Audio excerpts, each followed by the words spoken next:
तो स्टूडेंट, अभी तक हमने पढ़ा था कि समाजशास्त्र का उद्भव और विकास कैसे हुआ है, कौन से देश में हुआ है, कहाँ इसे ज्यादा पहचान मिली, किस देश में।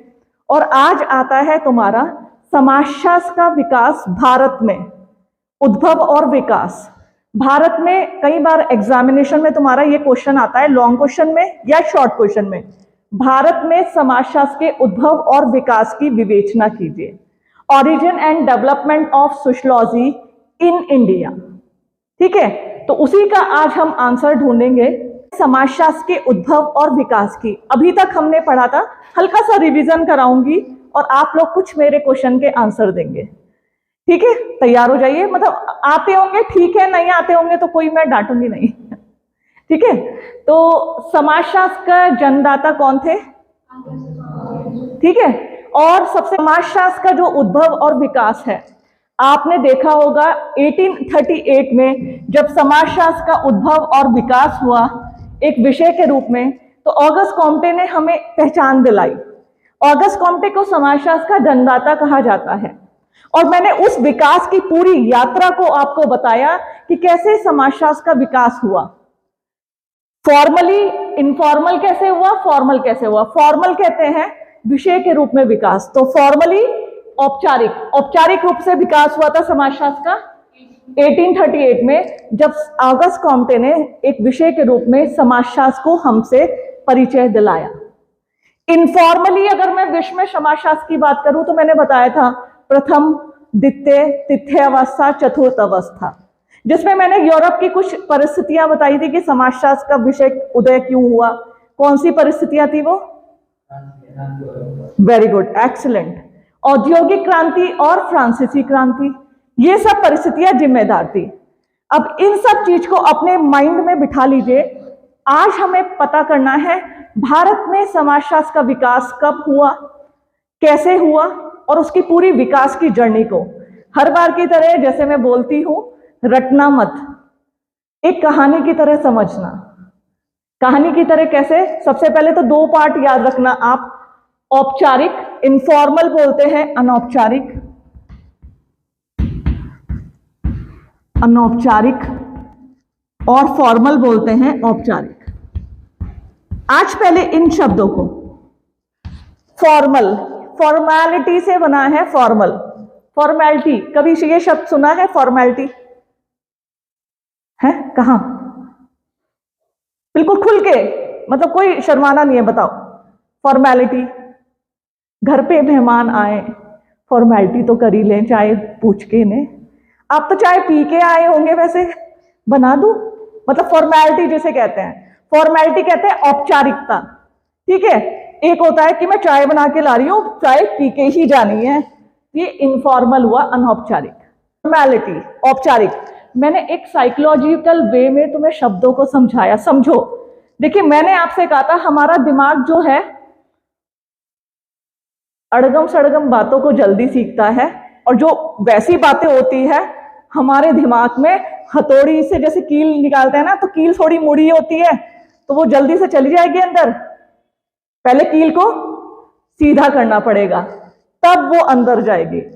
सेम हमारा दिमाग हल्का सा टेढ़ा है, पहले इसको सीधा करना पड़ता है तब अंदर जाता है। कहने का मतलब है कि हम किन्हीं शब्दों को क्या करते हैं, जब साइकोलॉजिकल वे में आसानी से समझते हैं तब वो हमारे दिमाग में बैठ जाता है। आज मैंने दो शब्दों से आपका परिचय कराया, अनौपचारिक और औपचारिक, इनफॉर्मल एंड फॉर्मल।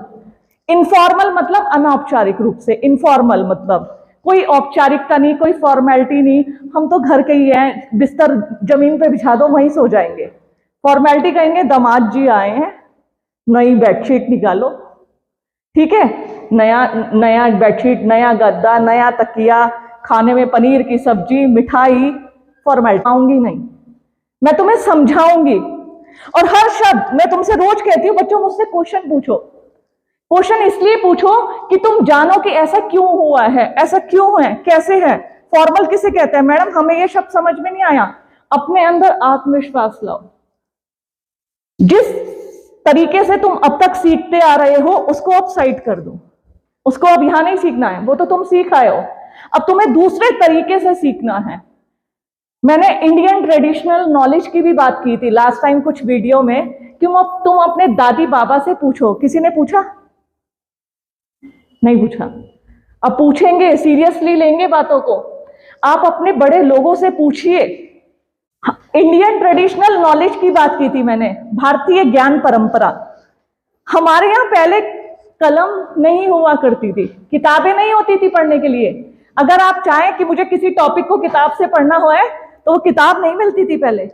किसी भी जगह देख लेना, पहले जो नॉलेज दी जाती थी मौखिक दी जाती थी। दादी बाबा और जितने हम आश्रम व्यवस्था में पुराने जमाने में शिक्षा ग्रहण करने की जो आश्रम पद्धति थी, कुछ भी वहां रिटर्न में या वैसे नहीं होता था, मौखिक दिया जाता था। इंडियन ट्रेडिशनल नॉलेज कहती है समझ के काम करो। और जिस दिन तुम समझ के काम करोगे, इस क्लास में हर एक बच्चा मेरे से अथाह क्वेश्चन पूछेगा और मैं यही चाहती हूं, मेरी क्लास का हर एक बच्चा जो इस क्लासरूम में बैठा है, तुम उस दिन समझ के लिखना शुरू कर दोगे जिस दिन तुम्हारे मन में प्रश्न उठने शुरू हो जाएंगे। रटना नहीं है, समझना है। अब आगे चलते हैं। The informal establishment of sociology in India. Bharat में समाजशास्त्र का उदय और विकास मैं तुम्हें बता रही हूं कैसे हुआ। तो इसकी विकास की यात्रा है, इसको हमने दो भागों में बांटा है, इनफॉर्मल अनौपचारिक और एक फॉर्मल औपचारिक। इनफॉर्मल कहते हैं कि जब इसका विषय के रूप में जन्म नहीं हुआ था भारत में, लेकिन हमारे जो भी वेद थे, वेद, उपनिषद, रामायण, महाभारत, इन सब में समाजशास्त्र को पढ़ाया जा रहा था। अब तुम कहोगे इसमें वो कैसे? मैं बताती हूं कैसे। समाजशास्त्र का विषय के रूप में विकास हुआ भारत में सबसे पहले 1919 में मुंबई विश्वविद्यालय में। ये तो फॉर्मेलिटी, फॉर्मल रूप में हुआ था जब बिल्कुल कराया करता है समाजशास्त्र विषय इंट्रोड्यूस हुआ है। लेकिन इससे पहले भी अनौपचारिक रूप से भारत में समाजशास्त्र का विकास हो गया था। अगर हम उसकी बात करें अर्थशास्त्र की कौटिल्य की अर्थशास्त्र, जो कौटिल्य की अर्थशास्त्र थी, शुक्राचार्य ने एक ग्रंथ लिखा था नीति शास्त्र, शुक्राचार्य की नीति शास्त्र। कौटिल्य की अर्थशास्त्र, शुक्राचार्य की नीति शास्त्र। इसमें पहले ही हमारे परंपराएं, विश्वास और संस्था, इन सबको पहले ही पढ़ाया जा रहा था।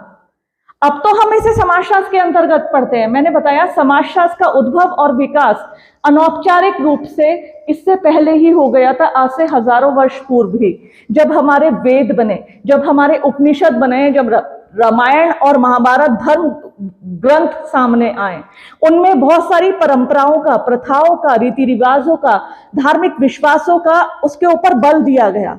उनको हम आज से पहले से ही पढ़ते आ रहे हैं। कौटिल्य की अर्थशास्त्र में गांव का डिवीजन वो पहले ही बता दिया गया था। व्यक्तियों के रिलेशंस के बारे में कौटिल्य की अर्थशास्त्र में बता दिया गया था। शुक्राचार्य की नीति शास्त्र में बहुत सारे व्यवहारिक नियमों की, व्यवहारिक संबंधों की जानकारी दी गई थी, वो भी आज से पहले ही हजारों वर्ष पूर्व ही बता दिया गया था। तो हमारे सामने बहुत सारी चीजें हैं। देखिए, मैं तुम्हें एक बात बताती हूं, इतिहास किस किस बच्चों के पास है? हिस्ट्री। तुम में से किसी के पास हिस्ट्री है?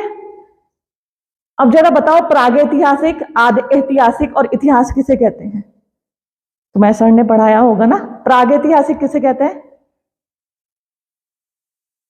मैं बताती हूं, सुनो, क्या पता अभी पढ़ा ना हो, याद रखना सब। इतिहास तो हम सब जानते हैं, जो बीत चुका वो इतिहास है, जो सब कुछ बीत चुका वो इतिहास है। प्राग ऐतिहासिक कहते हैं जब हमें साक्ष्य तो मिले लेकिन हम उस लिखाई को पढ़ नहीं पाए, हमारे साइंटिस्ट, हमारे बड़े बड़े पुरातात्विक विश्लेषण उसको बता नहीं पाए ये कौन से सन का है, किसके काल का है, इसकी लिखाई में क्या लिखा है, उसे बोलते हैं प्राग ऐतिहासिक।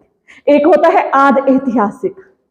आद ऐतिहासिक कहते हैं थोड़ी बहुत हमने सफलता प्राप्त कर ली लेकिन पूर्ण रूप से हमारे पास साक्ष्य नहीं है कि ये वाकई वहीं के हैं। और इतिहास बोलते हैं जब हमें सन भी सही पता है, उनका काल भी सही पता है, जैसे मुगल काल, पहले के जितने भी अंग्रेजों का औपनिवेशिक काल है, एक एक घटनाक्रम डेट के साथ, तिथि के साथ, पूरे विश्लेषण के साथ हमारे पास मौजूद है, उसको बोलते हैं इतिहास। तो आज हमारे कौटिल्य की अर्थशास्त्र में, शुक्राचार्य की नीति शास्त्र में, हमारे धर्म ग्रंथ, हमारे वेद, उपनिषद, हमारे जितने भी ऋचाएं लिखी जाती थी, इनमें हमारी परंपराओं का, प्रथाओं का, संस्थाओं का, संस्थागत नीतियों का पहले ही उल्लेख किया गया था, जिसमें हम कहते हैं कि समाजशास्त्र का प्रारंभ तो भारत में 1919 से पहले ही हो चुका था, लेकिन वो अकादमिक रूप से नहीं हुआ था, उसे यूनिवर्सिटी में नहीं पढ़ाया जाता था विषय के रूप में। लेकिन जो आज हम समाजशास्त्र में विषय पढ़ते हैं, उन्हें पहले पढ़ाना शुरू कर दिया गया था। कब? बहुत हजारों वर्ष पूर्व ही। अब आता है द फॉर्मल एस्टैब्लिशमेंट। औपचारिक रूप से भारत में समाजशास्त्र का उदय कब हुआ? प्रथम विश्व युद्ध के बाद। इसमें थोड़ा सा वेरिएशन है। कुछ लोग कहते हैं विषय के रूप में समाजशास्त्र सबसे पहले आया कलकत्ता में, प्रोफेसर B.N. शील की अध्यक्षता में 1917 में ही आ गया था। लेकिन अभी मैं तुम्हें अब मैं अपना ज्ञान नहीं बता रही हूं, अब मैं तुम्हें किताबी ज्ञान बता रही हूं, बुक की नॉलेज दे रही हूं, क्योंकि मैं तो उस समय नहीं थी जब समाजशास्त्र भारत में आया, लेकिन मैंने जैसे जैसे पढ़ा मुझे वेरिएशन मिला, और जो प्रामाणिक तथ्य मिले वो सबसे ज्यादा यही मिले मुंबई विश्वविद्यालय। लेकिन कई जगह उल्लेख है कि 1917 में कलकत्ता विश्वविद्यालय में प्रोफेसर B.N. शील ने समाजशास्त्र विषय को इंट्रोड्यूस करा दिया था। लेकिन जो प्रमाण मिले हैं 1919 के, 1919 के। 1919 में मुंबई विश्वविद्यालय में, मुंबई यूनिवर्सिटी में सर पैट्रिक गेट्स, 1990 में मुंबई यूनिवर्सिटी में सर पैट्रिक गेट्स थे। सर पैट्रिक गेट्स, आपने सबसे पहले मुंबई विश्वविद्यालय में समाजशास्त्र को अर्थशास्त्र विषय के अंतर्गत पढ़ाना शुरू किया। आज एक इसकी यात्रा की कहानी सुन लो। सबसे पहले तुम 1919 ही मानना, ठीक है। 1919 में सर पैट्रिक गेट्स ने अर्थशास्त्र के अंतर्गत समाजशास्त्र विषय की शुरुआत की। कब? कहां पे? मुंबई विश्वविद्यालय में। कहां पे? मुंबई यूनिवर्सिटी में। सबसे पहले 1919 में मुंबई यूनिवर्सिटी में सर पैट्रिक गेट्स ने इकोनॉमिक सब्जेक्ट यानी अर्थशास्त्र के अंतर्गत,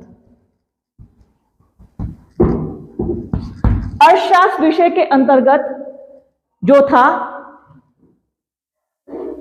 समाजशास्त्र विषय का इंट्रोड्यूस कराया, समाजशास्त्र विषय को इंट्रोड्यूस कराया।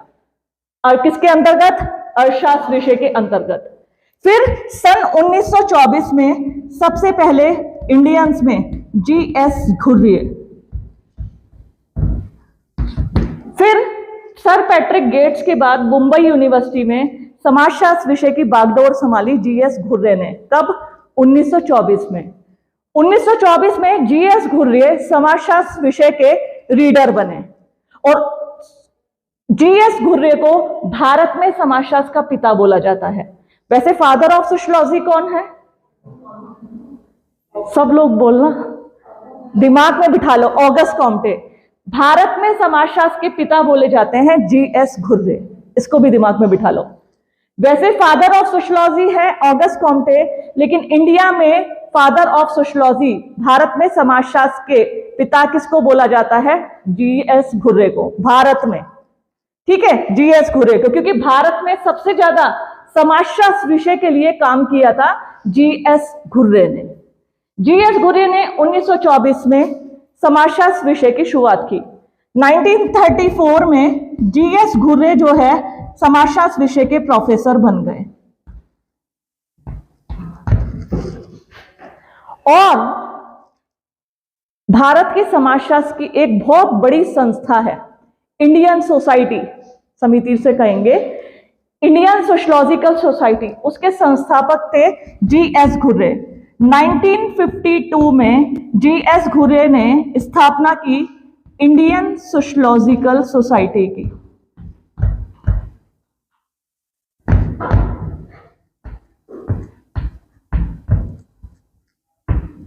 1952 में जीएस घुर्रे ने इंडियन सोशियोलॉजिकल सोसाइटी की स्थापना की। ये सोसाइटी क्या काम कर रही थी? पूरे भारत में समाजशास्त्र विषय का प्रचार प्रसार, समाजशास्त्र की पत्रिका निकालनी शुरू की। उस पत्रिका का नाम क्या था? ये समझिए, जो मैं ये बता रही हूं ना, ये कंपटीशन के हिसाब से, तुम्हारे एग्जाम के हिसाब से बहुत इंपॉर्टेंट है। अगर भारत में समाजशास्त्र का उदय पूछा जाता है और तुम इन सब पॉइंट को टू द पॉइंट लिख दो, मैथ्स की तरह फुल मार्क्स मिलेंगे। तुम कहते हो मैडम मैथमेटिक्स जो सब्जेक्ट है, इक्वेशन सही हुई तो 10/10, और हमारे जो थियोरिटिकल सब्जेक्ट होते हैं, हम कितना भी अच्छा लिख लें, कितना भी वो कर ले, तो हमारे 10 में से 6 हद करेंगे तो 10 में से 7, 10 में से 10 नहीं आते मैम। ऐसा क्यों? आएंगे, अब से आएंगे, क्योंकि अब हम तरीका थोड़ा चेंज करने जा रहे हैं।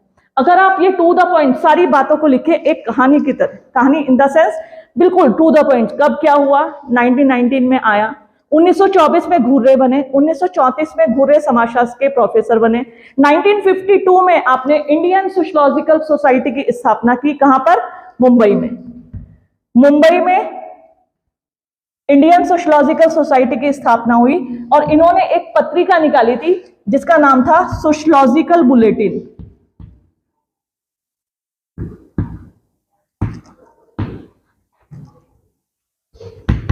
सोशियोलॉजिकल बुलेटिन नामक इन्होंने एक पत्रिका निकाली थी। किसने? जीएस घुर्रे ने। अब ध्यान रखिएगा, सोशियोलॉजिकल बुलेटिन नामक आपने जो पत्रिका निकाली, इस पत्रिका में आपने समाजशास्त्र के विषय में शोध के बारे में विस्तार से बताया। तो सबसे पहले समाजशास्त्र का भारत में आगमन कहां हुआ? मुंबई विश्वविद्यालय में। मुंबई विश्वविद्यालय के बाद सन 1921 में लखनऊ यूनिवर्सिटी में प्रोफेसर बी.एन. शील की माध्यम से, प्रोफेसर बी.एन. शील के नेतृत्व में राधा कमल मुखर्जी को समाजशास्त्र विषय की बागडोर सौंपी गई। कहां? लखनऊ यूनिवर्सिटी में। कब? राधा कमल मुखर्जी को।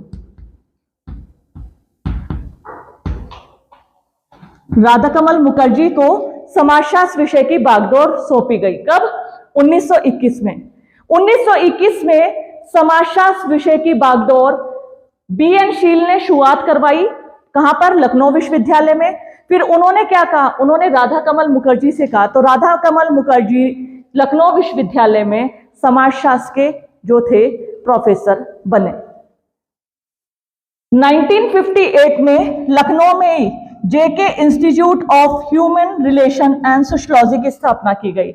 1958 में लखनऊ में ही JK institute of human relation and sociology की स्थापना की गई। कब? 1958 में। इसी तरीके से यदि समाजशास्त्र विषय की हम इंस्टीट्यूट की बात करें तो मुंबई में Tata institute of social science, Mumbai में, अगर लिखना चाहें तो लिख लें, मुंबई में Tata institute of social science की स्थापना की गई। Tata institute of social science.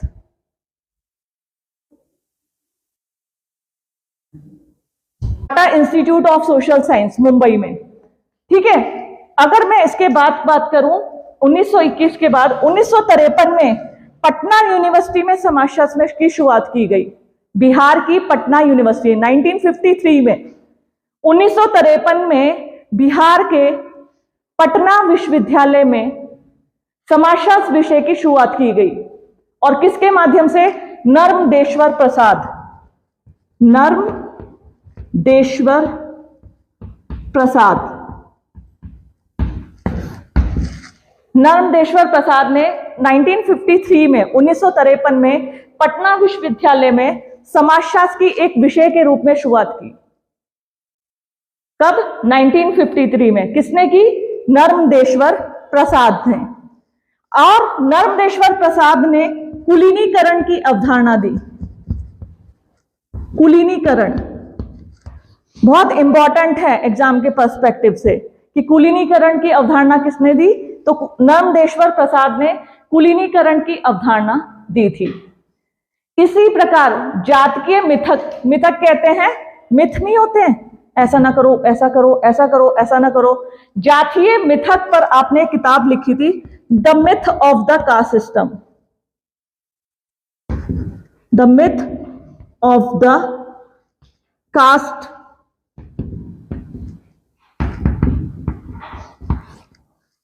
Narmadeshwar Prasad ने जातीय मिथकों पर आधारित अपनी एक किताब लिखी, उसका नाम था the myth of the caste system.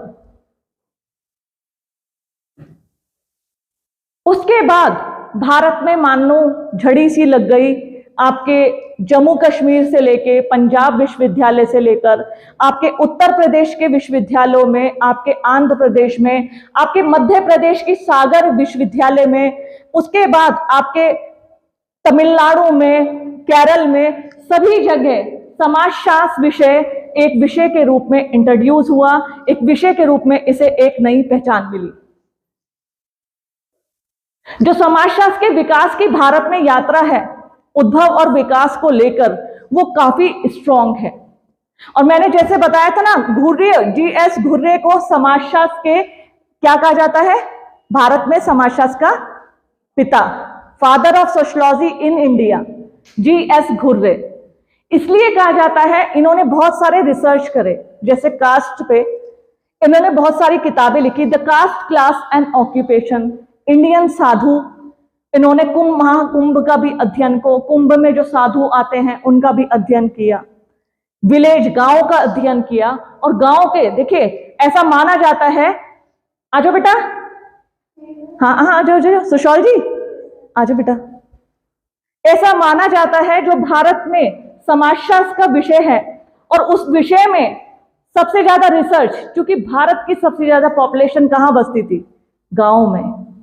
आज भी अगर हम जनसंख्या के आंकड़ों पर ध्यान दें तो आज भी भारत की, अगर अब तो डेटा चेंज हो गए, 35 से 40% आबादी बसती है शहरों में, आज भी भारत की 60 से 65% आबादी हमारे गांव में बसती है। यदि हमें भारत को जानना है ना, तो शहरों से नहीं जानना है, अगर हमें भारत को जानना है तो हमें इसके गांवों से जानना है। क्योंकि यदि भारत में समाजशास्त्र, देखिए समाजशास्त्र, सोशियोलॉजी, समाज का वैज्ञानिक तरीके से अध्ययन, बार बार रिपीट करती हूं, समाजशास्त्र की डेफिनेशन क्या है, समाज का वैज्ञानिक तरीके से अध्ययन करना। और यदि हमें भारतीय समाज का अध्ययन करना है तो हमें इसके गांव में जाना होगा।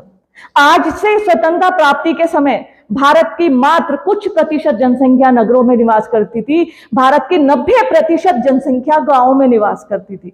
अगर हमें भारत को समझना है, भारत के समाज को समझना है, तो हमें पहले भारत के गांव के स्ट्रक्चर को समझना होगा, गांव को समझना होगा, गांव वालों को समझना होगा, उनके संबंधों को समझना होगा, तब हम समाजशास्त्र में समाज का अध्ययन कर सकते हैं।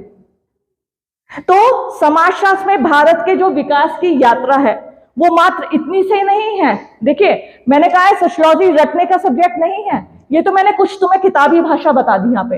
यदि मैं जनरली तुमसे बताऊं तो यदि भारत में समाजशास्त्र को समझना है तो भारत के गांव से समझना होगा।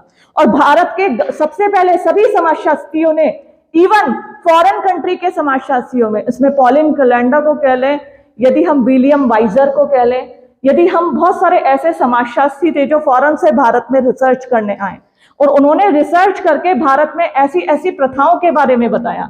जजमानी सिस्टम विलियम वाइजर ने बताया था, पॉलिन कैलेंडर थी, उन्होंने बताया था। इसी प्रकार से यदि हम भारत में बात करें, जितने भी समाजशास्त्री, अब मैं तुम्हें भारत के कुछ समाजशास्त्रियों के नाम बताती हूँ, सिर्फ सुन लीजिए मुझसे आगे, क्योंकि मैं विस्तार से इनको पढ़ाऊंगी सभी समाजशास्त्रियों को। भारत के समाजशास्त्रियों में मैंने तुम्हें सबसे पहले जीएस घुर्रे का नाम बताया ना अभी क्लास में।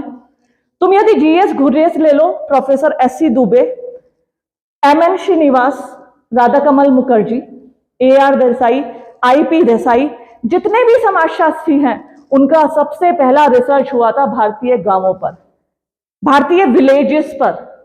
क्योंकि मैंने अभी तुम्हें बताया, यदि भारत के समाज को समझना है, सोसाइटी को समझना है, तो हम दिल्ली या नोएडा की मल्टी स्टोरी बिल्डिंग में डिफरेंट कल्चर के रहने वाले लोगों के माध्यम से नहीं समझ सकते हैं। एक बंगाली रह रहा है, एक गुजराती रह रहा है, एक पंजाबी है, तो एक उत्तर प्रदेश का है, तो एक उत्तराखंड का है। उससे भारतीय सोसाइटी को नहीं समझा जा सकता है। वो उसका एग्जाम्पल है कि वो unity and diversity in India है।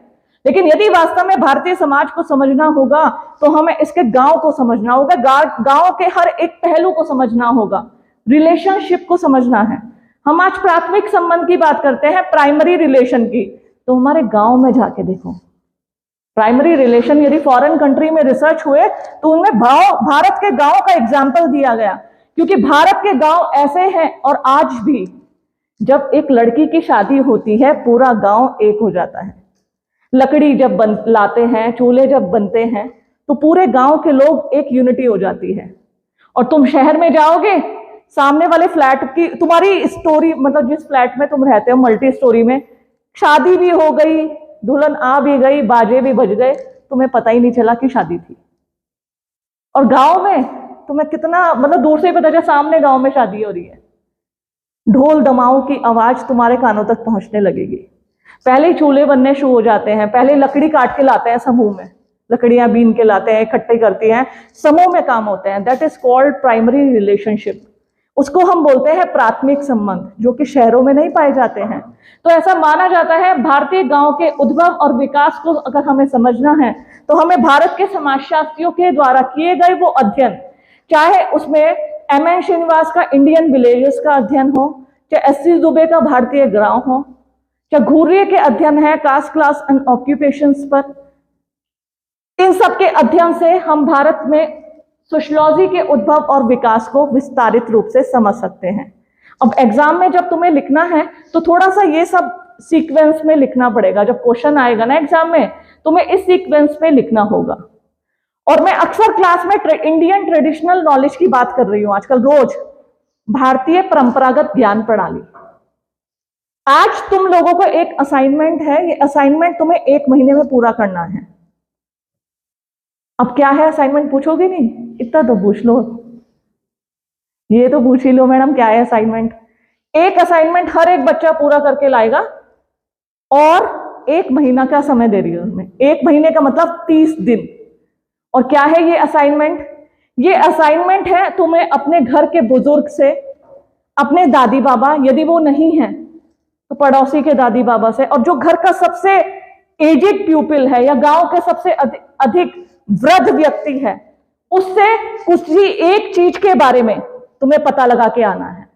चाहे वो पानी से रिलेटेड हो, चाहे प्लांट से रिलेटेड हो, या फिर किसी भी चीज से रिलेटेड। देखिए, आज से पहले हम पशुओं में होने वाली बहुत सारी बीमारियों को पत्ते और पत्तियों से ही हमारे गांव के बुजुर्ग सही कर देते थे। चोट लगी है तो कुछ पत्तियों को पीस के लगा देते थे। पशु बीमार है, दूध कम दे रहा है, तो कुछ पत्तियों को मिला के घोल करके उन्हें गाय और भैंस को पिला देते थे। यानी ये इंडियन ट्रेडिशनल नॉलेज है। मैंने कहा था कोरोना काल जब आया, हॉस्पिटल में पहुंचे हुए लोगों में से मात्र 10-20% ही घर वापस आ पाए। बहुत से लोग काल के गाल में समा गए। लेकिन जिन्होंने अपना घर पे इलाज किया था वो सब अपनी नॉलेज से बच गए। तो तुम्हें वो मेडिसिन, वो प्लांट्स, या वो कोई दवाई, कोई कहावत, कोई युक्ति, मैं देखती हूं हम पौड़ी गढ़वाल जो डिस्ट्रिक्ट है, वहां पे एक महिला है ग्रामीण। वो ग्रामीण महिला छोटे बच्चों को कोई जड़ी देती है जिससे पेट के कीड़े, बच्चे अक्सर, बहुत से बच्चे कमजोर होते हैं। ठीक है, बच्चे खाना सही से नहीं खाते और कमजोर रहते हैं। मैं नहीं जानती उस महिला से, मैं मिलूंगी जाके। हालांकि मैंने सुना है उनके बारे में, कई लोगों के एक्सपीरियंस को जाना है। वो जो जड़ी देती है, बच्चा स्वस्थ हो जाता है, बच्चा खाने लगता है, इवन वो हेल्दी हो जाता है। तो ये ट्रेडिशनल नॉलेज हमें अर्न करनी है। हमें देखना है वो क्या चीज थी, कौन सी जड़ी थी, हमें इसको मिटने से बचाना है। तभी मैं कह रही हूं तुम अब सब, एक बच्चा एक एक असाइनमेंट, कोई भी मेडिसिन, कोई भी चीज, मेडिसिन का मतलब डिस्प्रिन, एस्प्रिन या पैरासिटामोल नहीं है, पौधों में छुपी हुई मेडिसिन, प्लांट्स की जरिए, पानी के जरिए, जैसे अपने घर वालों से पूछ के पानी के जरिए कोई प्लांट, कोई मेडिसिन, पशुओं में होने वाली बीमारियां या कुछ भी, उनको अर्न करिएगा। ये सब तुम्हारा एक असाइनमेंट है। और इस असाइनमेंट के लिए फर्स्ट एंड सेकंड प्राइज भी है। ये सिर्फ असाइनमेंट नहीं है, ये तुम्हारे लिए एक कंपटीशन है। इसमें जो जिसका सबसे अच्छा होगा, कुछ नहीं करना, कोई प्रोजेक्ट नहीं बनाना है, कोई पैसे खर्च नहीं करने हैं तुम्हें। एक पन्ना कॉपी का निकालना, 2-3 पन्ने, उसमें लिख के लाना। अगर प्लांट है कहाँ मिलता है, उसकी पत्ती तोड़ के लाना, कैसे मिलेगा, पूरी पहचान के साथ। तो ये सब चीज तुम्हारा असाइनमेंट है, क्योंकि हमें रटना नहीं है, हमें समझ के लिखना है। और हमें अपनी ट्रेडिशनल नॉलेज को, मैंने कहा ना हम कैसे यूटिलाइज कर सकते, तो अपनी ट्रेडिशनल नॉलेज को यूज करना है। तो हम समाजशास्त्र के स्टूडेंट हैं, हम सोशियोलॉजी के स्टूडेंट हैं, हमें सोसाइटी के साथ कनेक्ट रहना है, समाज के साथ कनेक्ट रहना है, क्योंकि हम तभी सक्सेस ले पाएंगे जब हम उसके सारी चीजों को जानेंगे, और खास तौर पर उन चीजों को जो आज विलुप्ति के कगार पर है। हाँ,